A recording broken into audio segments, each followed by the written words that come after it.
Today's video I'm going to talk to you about a couple pieces of punctuation that we often see in literature and scripts. I'm talking particularly about the ellipse and the em dash. These are often misinterpreted by actors and many writers out there, so I'm here to set the record straight on these pieces of punctuation. And I'm also going to tell you how to interpret them when you're acting, after the bump.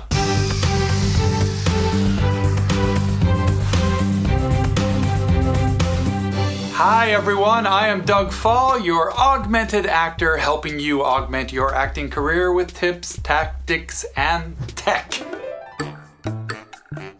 So there's two pieces of punctuation that many actors and writers mix up and get wrong when they are interpreting a script. One is the ellipsis, which is three little dots in a row. You see this quite often in dialogue. And the other one is an em dash. This is a long dash that is sometimes in the middle of a sentence and sometimes at the end of a sentence. Actors often misinterpret those pieces of punctuation and use them interchangeably, but there are differences between these punctuation marks and how they're used. So let's talk about that. The ellipsis indicates a pause, a thoughtful pause, a reflection. It is often used in the middle of a sentence, in between words, or at the end of a sentence when somebody kind of trails off of a thought. It is not generally an interruption, nor does it need to overlap or underlap another character's lines. It is not an actor cutting off another actor's thought.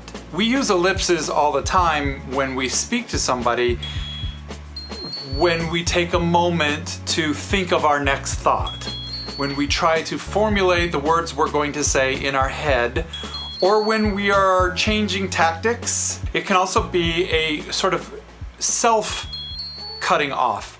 You might go into a room as a character and you're speaking as you go in, and then you notice something that's happening and you stop speaking because you're cutting yourself off. It doesn't need to be an immediate interruption. It is the character interrupting themselves. It is the character getting lost in thought, trailing off, that sort of thing.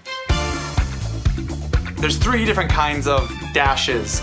There's the dash or hyphen, which is used to separate compound words like mother-in-law. Then there is the en dash. This is slightly longer, and it's usually indicating the passage between two extremes. For instance, like pages 102 to 104, or 1983 through 1987. An em dash is one of those longer dashes, and this is usually used in the middle of a sentence to indicate a kind of parenthetical phrase. For instance, my mother, the woman who gave birth to me, is coming to visit. That is filling in more information about the mother.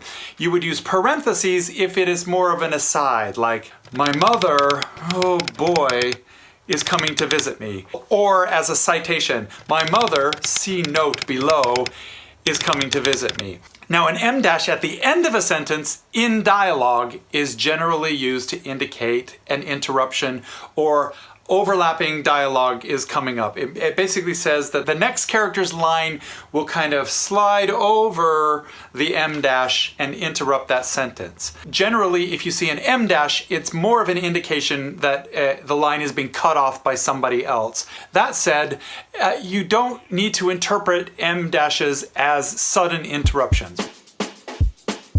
One mistake I see a lot of actors make, and we all do this in rehearsal sometimes to be funny, we'll have a line that has an interruption at the end, and we will continue ad-libbing our line until the other actor cuts us off. Well, it's fine in rehearsal, but in a show you should never continue the line beyond the piece of punctuation, because number one, you're not doing the script as written, you're not following the author's intentions, and two, you could get yourself into a lot of trouble. If the character is revealing a big secret, you don't actually want to reveal the big secret before the character cuts you off. When you are interrupted, interrupt yourself. Always have a reason why you would stop speaking. So when you have a line and it needs to be cut off, maybe it has an em dash and maybe it is an important piece of dialogue that needs to be cut off by another actor.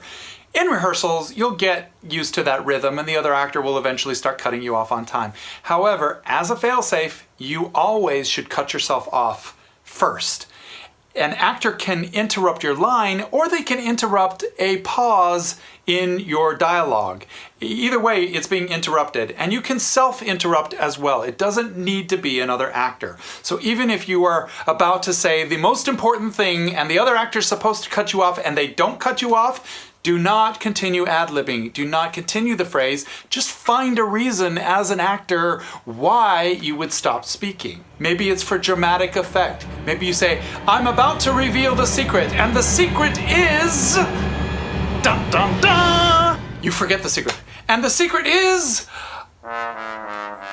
There's a number, hundreds of different ways, reasons why an actor can interrupt themselves. It can be you're struggling to get the words. It can mean that you're struggling emotionally. It could mean that you've trailed off into another thought, that you're falling into a reverie, that you're falling asleep. Any of those things could be a reason why you have a pause in your conversation.